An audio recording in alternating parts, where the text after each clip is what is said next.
Oiê, estamos aqui mais uma vez para dar um toque sobre uma outra obra da UEL, e o livro que eu vou fazer um comentário agora para vocês é o livro Eurico o Presbítero, do autor português Alexandre Herculano.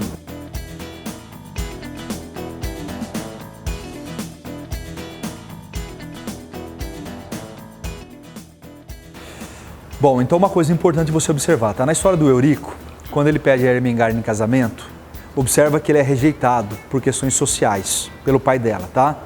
Então o Eurico, nesse momento, decide se tornar um presbítero, um padre.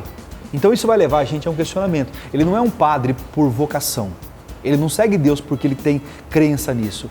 Ele vai fugir de uma realidade que ele não quer enfrentar, a rejeição. E isso vai ser o agravante do livro no final. Por quê? Quando ele se torna padre, presbítero, ele se afasta da Ermengarda por um longo período de tempo. Nesse período de tempo acontece a invasão árabe. Nós vamos ter assim uma invasão que vai ser ajudada por vários visigodos que vão trair, porque na história há um rei chamado Witiza, que quando ele morre, o trono dele vai ser ocupado pelo Roderico, mas na base do golpe, da violência. E os filhos do Witiza, o Sisebuto, o Ebas, o irmão do Witiza, o Ospa, o Opas, que é o bispo de Spales, que é o bispo de Sevilha, eles vão não ficar contentes com a postura que o Roderico tomou para tomar o trono. Então eles vão ajudar, junto com um conde chamado Juliano, a invasão árabe. Então, no meio de uma traição entre os godos, acontece o declínio do Império Visigodo.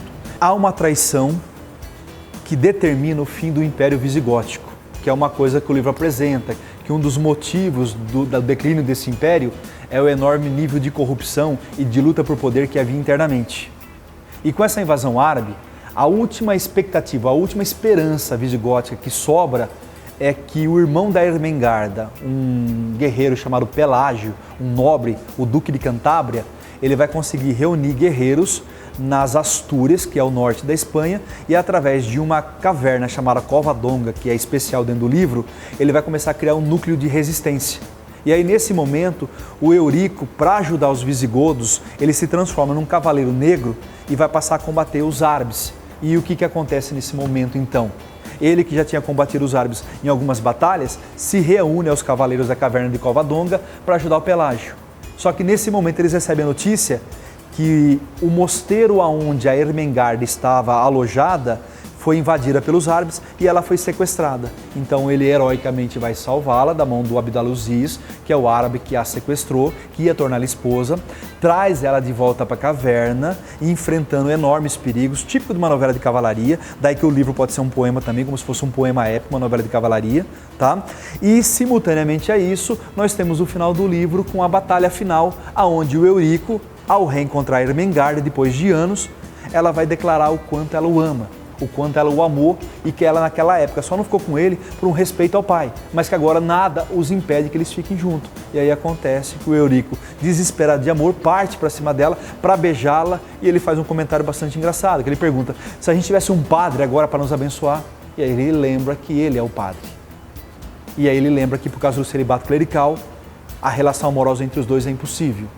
E quando ele revela para Ermengarda que ele é um padre, ao mesmo tempo que ele é o cavaleiro negro, e que, portanto, por causa disso, ele não pode ficar com ela, a solução que ele encontra honrosamente é ir para a última batalha e favorecer a morte dele nessa batalha para morrer honrosamente pela pátria, respeitando a mulher amada e respeitando Deus, terminando o livro com a Ermengarda enlouquecendo após a morte do seu amado. Bem característica do livro que a gente chama de romântico, em todos os sentidos, pela morte por amor, pela fuga da realidade, pela idealização, pela defesa da pátria, pela defesa de Deus, pela defesa da mulher amada, configurando um dos melhores livros românticos de Portugal, chamado Eurico o Presbítero. Mais uma vez insisto para vocês, uma coisa fundamental quando você vai para um vestibular é saber o contexto do livro. E o Alexandre Herculano é um escritor que pertence ao romantismo português. Como em qualquer lugar do mundo, o romantismo teve 3 fases. A primeira fase foi a nacionalista, a segunda a famosa fase do mal do século e a terceira a hugoana ou social ou condoreira. No caso do Alexandre Herculano, ele é um escritor que pertence à primeira fase romântica portuguesa, aonde se valoriza o nacionalismo através de um resgate medieval, daí o nacionalismo e o medievalismo. O livro Eurico o Presbítero é um livro que faz parte de uma coleção de livros, onde ele e o livro O Monge de Cister formam uma análise chamada o Monasticon, que segundo o Alexandre Herculano, seria uma análise da vida monástica, da vida religiosa. Mais um toque da UEL para vocês.